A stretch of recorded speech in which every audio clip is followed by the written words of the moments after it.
하나님 말씀 사도행전 2장입니다. 사도행전 2장 42절로 47절에 있는 말씀 저와 여러분이 교독하고 마지막은 같이 읽겠습니다.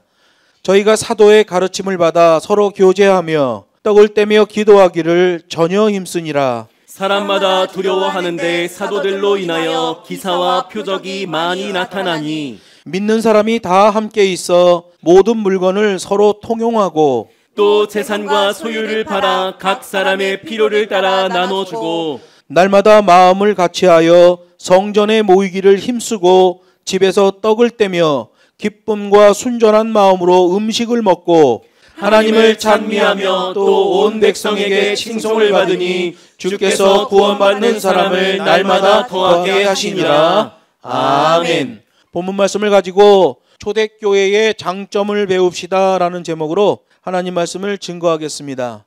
초대교회는 잘 조직화된 신학도 없었습니다. 교리체계 물론 없었고요. 훌륭한 신학교도 없었고 웅장한 교회 건물도 없었어요. 그러나 복음적 열매는 훌륭했습니다. 그렇기 때문에 현대 교회들이 반드시 배워야 할 초대교회의 장점이 있는 거예요. 그러한 초대교회의 시스템을 회복하려면 좀 더 구체적으로 초대교회의 특징을 알아야 됩니다. 첫 번째 보면 42절 일치성의 가르침이 있다는 걸 말해요. 우리 성경은 약간 번역이 좀 부족합니다. 42절에서 저희가 사도의 가르침을 받아 라고 되어 있는데 원문을 보면 사도들의 그 가르침을 받아 라고 되어 있어요. 사도가 복수로 되어 있고 그 가르침은 단수로 되어 있어요. 이건 뭡니까? 여러 사도들이 있었고 사역적 위치도 달랐지만 그들의 가르침은 일치성이 있었다는 거예요. 사도들은 복수로, 가르침은 단수로 나온단 말이에요. 여러 사도들이 있었지만 그들의 가르침은 일치성을 드러냈다라는 말이에요. 사도들이 일치성을 가지고 가르쳤던 내용이 예수께서 명하신 복음, 그 말씀이었죠. 그래서 사도행전 20장 35절에 보면 또 주 예수의 친히 말씀하신 바, 주님이 말씀하신 걸 가르치는 게 사역인 거예요. 어떤 프로그램과 이벤트를 만드는 게 아니라 주님이 말씀하신 그대로를 전달해 주는 게 그게 복음 사역이에요. 마태복음 28장 20절도 말해요. 내가 너희에게 분부한 모든 것을 가르쳐 지키게 하라 이렇게 돼 있어요. 내가 너희에게 분부한 그것을 가르쳐라. 딴 거 가르치라는 게 아니에요. 세상 학문은 스승이 가르쳐 준 거에다가 자기가 연구한 걸 더해서 가르쳐줘요. 기독교는 그렇지 않아요. 기독교는 주님이 말씀하신 그걸 가르쳐 주는 거예요. 그게 사역이죠. 그래서 마태복음 28장 20절이 말해요. 그렇게 가르쳐 지키게 하면 그럴 경우에 볼지어다 내가 세상 끝날까지 너희와 항상 함께 있을 것이다 이렇게 말하는 거예요. 주님의 그 복음으로만 사역할 때 주님이 그 복음 사역 가운데 세상 끝날까지 함께 할 것이다 이렇게 말해요. 중간에 엉터리 신학으로 하나님의 말씀을 변조시키면 거기는 하나님이 함께 하는 게 아니에요. 우리가 구교의 타락도 봤잖아요. 프로테스탄트가 된 다음에도 지금 400년째 우리 기독교가 푹푹 썩고 있어요. 우리는 성경에서 말하는 통일성과 일치성을 회복해야 돼요. 그러려면 성경 말씀, 성경 신학으로 돌아와야죠. 본문에 보면 서로 교제하며 떡을 떼어 기도하기를 전혀 힘쓰니라 이렇게 되어 있는데요. 두 가지 동작으로 구분해서 말합니다. 교제, 코이노니아를 하나 말하고요. 그리고 떡을 떼며 기도했다. 이게 하나로 되어 있어요. 교제했다는 말은 아가페의 희생정신으로 이웃을 물질적으로 돕고 영적으로 교통했다는 거예요. 여러분 우리 기독교의 사역은 그냥 가서 기도해주고 이런 게 아니에요. 반드시 물질적 도움이 필요합니다. 그건 강제적으로 되는 게 아니에요. 자발적으로 돼야 되는 거예요. 성령께서 인도하시면 나의 것을 내어 통용하는 그런 게 되는 거예요. 그렇다고 하면서 공산주의를 말하는 게 아닙니다. 성령이 인도하시면 제 스스로 친근한 친구를 만드는 능력이 있는 그 물질을 제대로 사용할 수 있는 사람이 되는 거예요. 떡을 떼며 기도하기라고 되어 있는데요. 아르토스 클라시스 프로슈케라고 그래요. 성찬과 애찬을 하며 기도했다라는 말이에요. 성찬은 뭡니까? 주님이 최후의 만찬 때 하셨던 그 성찬을 기념하는 거죠. 기념이라는 것은 법과 식대로예요. 그래서 우리가 성찬을 할 때 제가 좀 가서 카스테라 사오면 안 돼요. 반드시 기름을 넣지 아니한, 누룩을 넣지 아니한 밀가루 반죽을 편철에 구워내야 됩니다. 그거는 할 수 있는 거잖아요. 근데 그것도 하기 싫어서 카스테라 사다가 쓱쓱 쓸어 갖고 주는 사람들이 있어요. 주님의 고난의 살과 피를 마셔야 되는데 달짝지근하고 당분이 있는 그런 카스테라로 성찬을 한다. 그거 안 되는 거예요. 여러분, 성찬에 쓰는 성찬주도 담는 법이 있어요. 그래야 그게 성찬에 사용되는 거죠. 슈퍼마켓 가서 포도주 사다가 대충 그거 안 되는 거예요. 여러분, 하나님의 말씀은 법과 식대로예요. 성찬과 애찬을 했다. 애찬은 뭡니까? 믿음의 교제 가운데 먹는 음식을 애찬이라고 하는 거예요. 그리고 기도를 했다는 거예요. 원문에는 교제 그리고 떡을 떼며 기도하다, 이게 분리되어 있으면서도 동격으로 처리돼요. 참고로 46절에 보면 집에서 떡을 뗐고 기쁨과 순전한 마음으로 음식을 먹었다. 그래서 먹는 게 두 가지가 나오는 거예요. 떡을 뗐다라는 것은 성찬이고요. 기쁨과 순전한 마음으로 음식을 먹었다라는 것은 애찬을 얘기하는 거예요. 성찬은 법과 식대로입니다. 그 포도즙을 담는 법, 그 편철에 굽는 떡 정확하게 해야 돼요. 그리고 주님께서 말씀하신 내용을 그대로 다 읽어줘야 돼요. 왜? 기념하고 법과 식대로 하는 거기 때문에. 제가 중국에 가서 처음에 놀란 게 성찬식을 하는데 사람들을 성찬식 있다고 일주일 동안 금식을 시키고 그 다음 주 주일날 성찬식을 하는 거예요. 성찬식을 하는데 그냥 아무렇게나 해. 세상에 포도주를 이만한 맥주잔으로 한 잔씩 줘. 예배 시간에 얼굴이 벌게져서 있어 사람들이. 포도주를 얼마나 많이 사왔는지 포도주를 한 컵씩 나눠주고도 포도주가 많이 남아. 막 주전자가 남아. 그러면 어떻게 해요? 그 교회 통공, 설교자가 다 먹어. 그리고 저녁 때 되면 막 술이 채가지고 정신을 못 차려. 그리고 성찬식을 하는데 기록된 성찬에 관련된 법령을 읽어주질 않고 그냥 주님의 죽으심 십자가에서 피를 흘렸다고 막 지가 얘기하면서 지가 막 눈물을 흘리니까 앞에서 보던 사람 또 따라 울고 옆에 사람 오니까 또 따라 울고 막 다 울어. 성찬은 그렇게 하는 게 아니에요. 성찬은 법과 식대로 하는 거예요. 이게 주님의 몸입니다. 이게 주님의 피입니다. 하고 나눠주고 성찬 관련 성경 구절 법령 읽어주고 이렇게 성찬을 대하는 것입니다 하면 딱 끝나는 거예요. 근데 거기다가 사람들을 선동하려고 뭐 감성주의 말을 놓고 눈물 흘리게 하고 심지어 막 일주일 전부터 금식시키고 금식을 했으니 얼마나 배가 고파. 주일날 왔는데 떡과 포도주를 주는 거야. 그냥 벌컥벌컥 마시고 다 술이 채가지고. 제가 그래서 중국에 있으면서 교회들마다 가서 성찬에 대해서도 설교 많이 해줬어요. 성찬은 그렇게 하는 게 아니다. 남으면 뒤뜰에 흙을 파고 반드시 묻어야 된다. 그걸 통공이 다 주워 먹고 배부르고 막 술 채가지고 정신을 못 차려. 이건 안 된다. 제가 중국 교회 가서 많이 가르쳤어요. 오늘 본문에 그게 나오는 거예요. 아르토스 클라시스 프로슈케, 성찬과 애찬을 하며 기도했는데 법과 식대로 했다는 거예요. 즉 사도들이 포함되어 예배가 드려질 경우에는 예수님의 가르치신 바 그 말씀으로 교제했고 성찬을 한 후에 애찬과 함께 기도했음을 알게 되는 거예요. 42절에 보면 전혀 힘쓰니라 라고 번역해놨는데 이건 거의 뭐 19세기 언어예요. 프로스 카르테 룬테스라는 말은 굳건하게 계속하다라는 뜻이에요. 예수님께서 가르쳐 주신 대로 아가페 희생정신을 따라 이웃을 물질적으로 돕고 영적인 교통을 하는 것과 성찬과 애찬을 하며 기도하는 것을 멈추지 않고 굳건하게 지속했다는 거예요. 계명에서 명하는 명령대로 한 동작했다는 거죠. 오늘 오전에 10명의 문둥병자가 예수님이 명령권자인 것을 고백하며 나 죽을 때까지 나에게 명령해 주십시오. 내 인생에 간섭해 주십시오. 라고 말하는 것과 똑같은 거예요.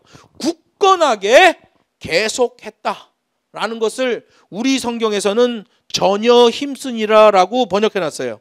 그런 일치성의 흐름 때문에 땅에 서는 불신자들에게서도 예수님의 교회가 존경과 경외심을 받았다는 거예요.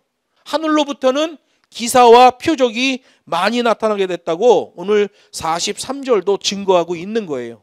이 사람들은 자발성의 특심으로 모였던 사람이에요. 꼭 기억하세요. 자발성의 특심으로 모였다. 여러분, 우리가 하나님을 믿을 때에는 처음에는 관심이죠. 그러다 보면 열심이 생겨요. 열심만으로는 안 돼요. 특심으로 가야 돼요. 오늘 오전에 문둥병자 10명이 할라크의 순종을 보였다. 이건 특심인 거예요. 특심이 되면 아가페 한 동작이 되는 거예요. 열심은 소망의 한 동작은 될 수 있습니다. 그들의 바라는 것에 한 동작은 될 수 있어요. 그러나 아가페 한 동작까지 가려면 특심으로 모여야 되는 거예요. 여기 44절에 보면 오해를 받을 만한 문구가 하나 등장합니다. 믿는 사람들이 다 함께 있어 라는 말이에요. 그래서 이단들이 이 말씀을 변조하여 각자의 가정을 도외시한 채 별도의 공동체를 만들고 별도의 생활을 하는 경우가 있었던 거예요. 이 말씀을 원문으로 해석하지 않았기 때문에 가정을 등지고 자기네들끼리 모여서 신앙생활하는 우상종교들이 나와지는 거죠. 여기 다 함께 있어에서 이 있어라는 말이 n이라는 말인데요. 미완료 과거를 말하는 거예요. 정기적으로 자주 함께 모였다라는 거예요. 그래서 여기 개념에서 정해진 시간, 정해진 장소 개념이 나오는 거예요. 믿는 사람들끼리 약속을 합니다. 정해진 시간, 정해진 장소가 약속이 돼요. 공론화해서. 그러면 그 시간이 공식적으로 하나님이 배설하시는 예배 시간이 되는 거죠.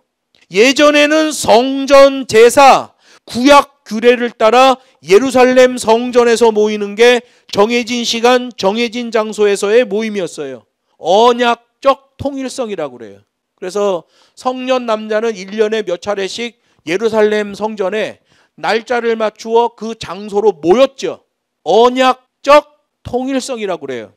예수님이 구약을 완성하신 다음에는 예수님의 가르침을 따라 정해진 시간, 정해진 장소, 교회에서 모이게 되는 거예요. 이걸 복음적 일치성이라고 하는 거예요.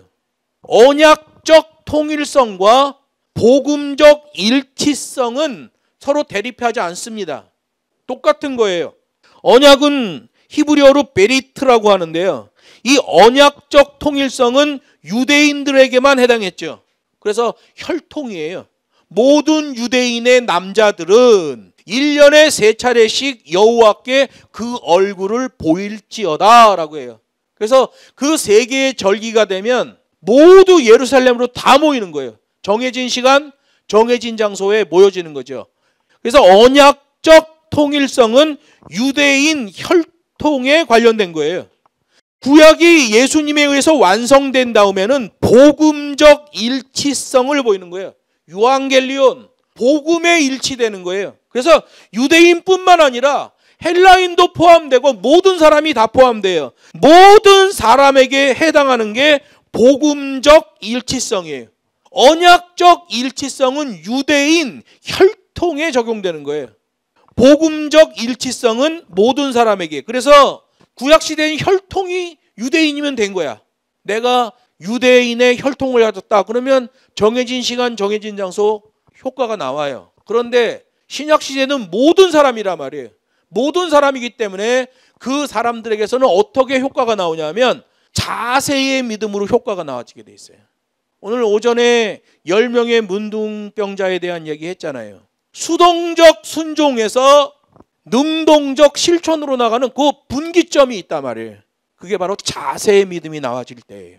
그래서 언약적 통일성, 구약, 혈통, 복음적 일치성, 모든 사람, 자세의 믿음, 이렇게 구원의 방식이 살짝 바뀌어요. 그런데 충돌하지는 않습니다. 왜냐하면 사도 바울이 말해요.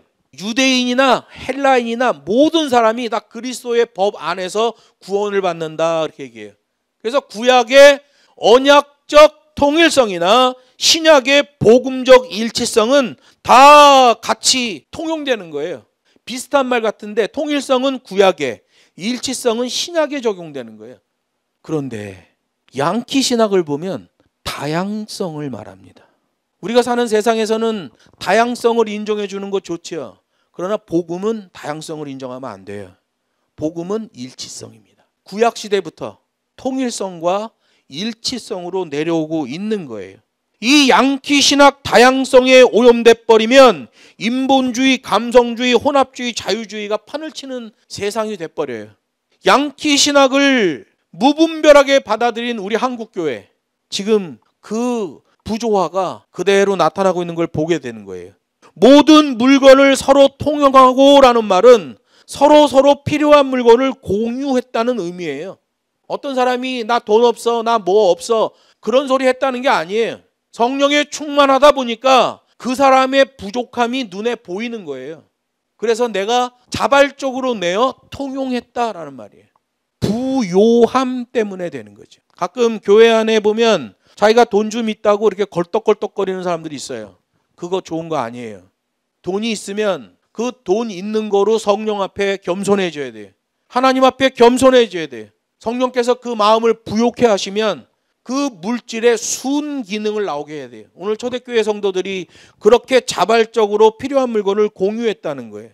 자발적으로 물건을 통용했고 필요에 따라 자신의 물질을 공동의 유익을 위해 내놓았다라는 말이에요. 만약에 사람의 느낌으로 그 일을 했다면, 내가 어느 한순간 저 사람 불쌍한 것 같은 느낌이 탁 들어서 그 사람에게 뭐 돈을 주고 뭘 통용했어요.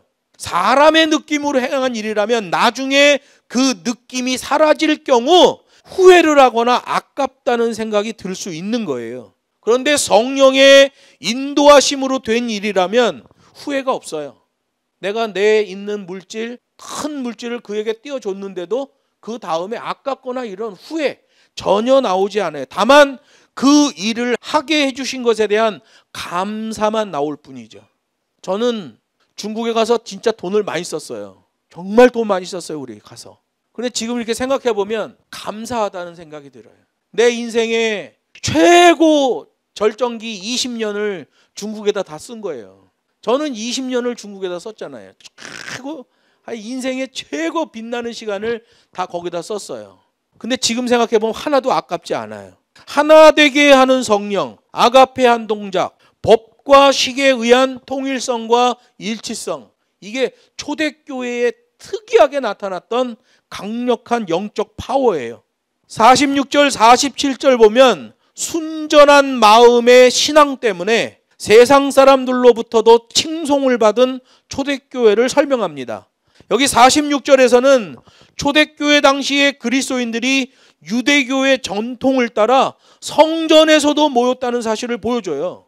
그리스도를 믿는다고 해서 성전에 안 간 게 아니에요. 성전에 갔어요. 그렇게 했던 이유는 구약 하나님의 계명과 신약 예수님의 복음이 서로 충돌하거나 불화가 발생하지 않아요. 왜? 구약은 언약적 통일성, 신약은 복음적 일치성을 말한단 말이에요. 충돌하지 않아요. 다만 초대교회 당시의 그리스도인들이 주로 모이던 장소는 성전 바깥들 동편에 있던 솔로몬 행각이었어요.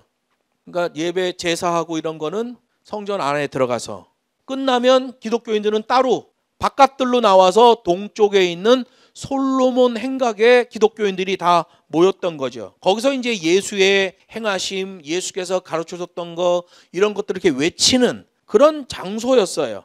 사도행전 3장 11절에 보면 모든 백성이 크게 놀라며 달려나아가 솔로몬 행각이라 칭하는 행각에 모이거늘, 이렇게 돼 있어요.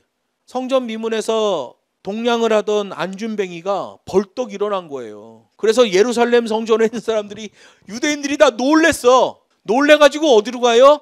솔로몬 행각으로 가는 거예요. 왜? 솔로몬 행각에서 기독교인들이 따로 모이기 때문에 놀란 사람들이 도대체 이 일이 어떻게 된 거냐. 그래서 솔로몬 행각 쪽에 가서 한번 들어보자. 왜?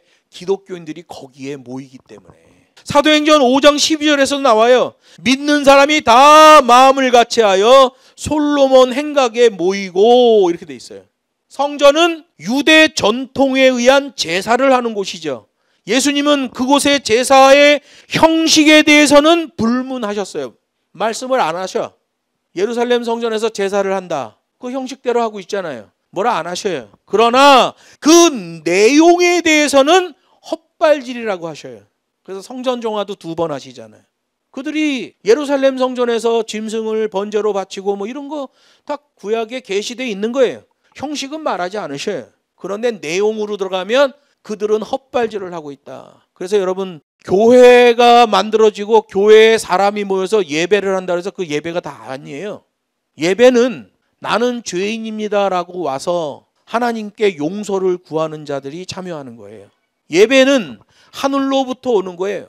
미시오 데이, 선교가 하나님께 속한 것이듯 예배도 하나님께 속한 거예요. 하나님께 속한 예배를 배설하여 주시기 때문에 그 예배에 동참하는 거예요. 어떻게? 주님, 저는 죄인입니다 라고 동참하는 거예요. 솔로몬 행각은 성령 충만에 의한 자발적 모임이에요. 방금도 봤잖아요.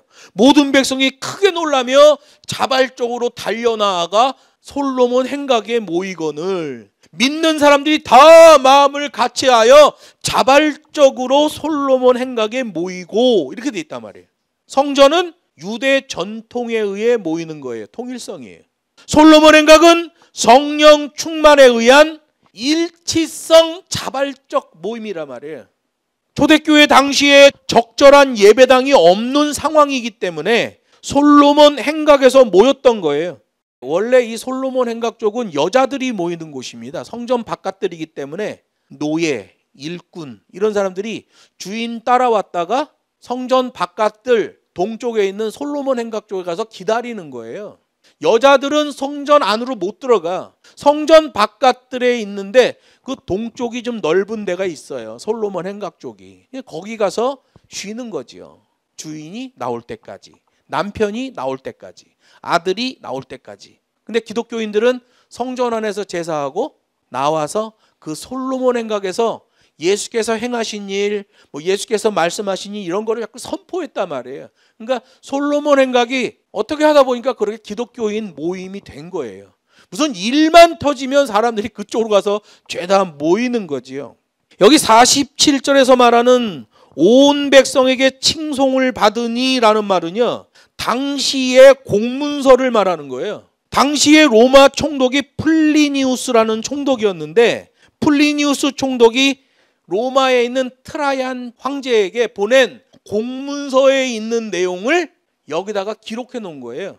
당시에 유대인들이 같은 기독교 유대인을 박해했단 말이에요. 막 죽이려고 하는 거예요. 그러다 보니까 정치적으로 이 플리니우스라는 총독이 야, 비밀리에 한번 조사해봐라.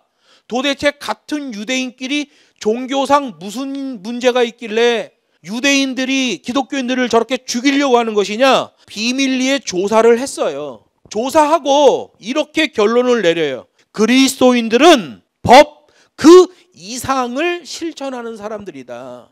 법에서 말하는 것보다 더 이상으로 정상적인 삶을 살아가는 사람이다 라고 기록해 놓은 거죠. 그 사실이 밖으로 알려지게 된 거예요. 플리니우스 총독이 트라얀 황제에게 보내는 공문서 서신 내용이 밖으로 알려지게 된 거예요. 당시 로마 총독이 조사해 판단할 때 초대교회 기독교인들의 영적인 삶과 윤리적인 삶이 칭송을 받을 만하다라고 기록해 놓고 있던 거죠. 이게 초대교회 성도들의 특징이었어요. 그래서 오늘 본문 47절 이 내용은 공문서가 밖으로 유출되어 소문으로 돌던 내용, 실제 팩트죠. 이걸 누가라는 기록자가 기록해 놓은 거예요. 그러니까 성경은 당시에 로마로 보고되는 공문서 내용도 이렇게 기록해 놓고 있단 말이에요.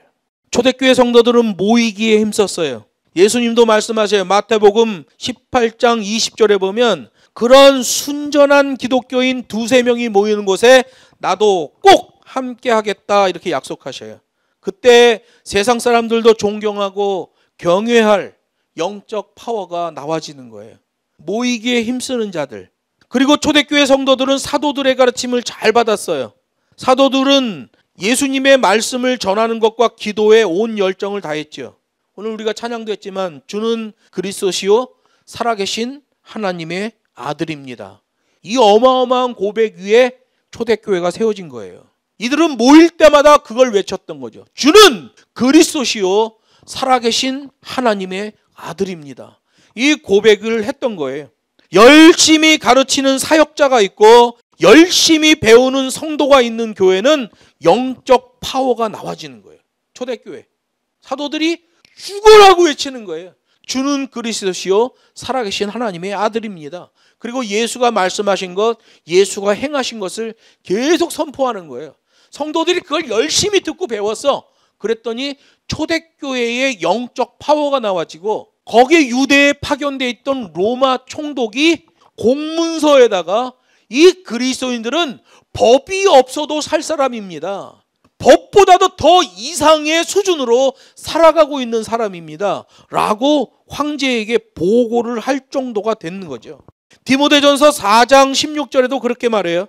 그렇게 지속적으로 바른 가르침을 하게 되면 가르치는 자와 가르침을 받는 자가 함께 구원을 받게 된다 라고 기록하고 있어요. 와, 이건 놀라운 구원론이죠.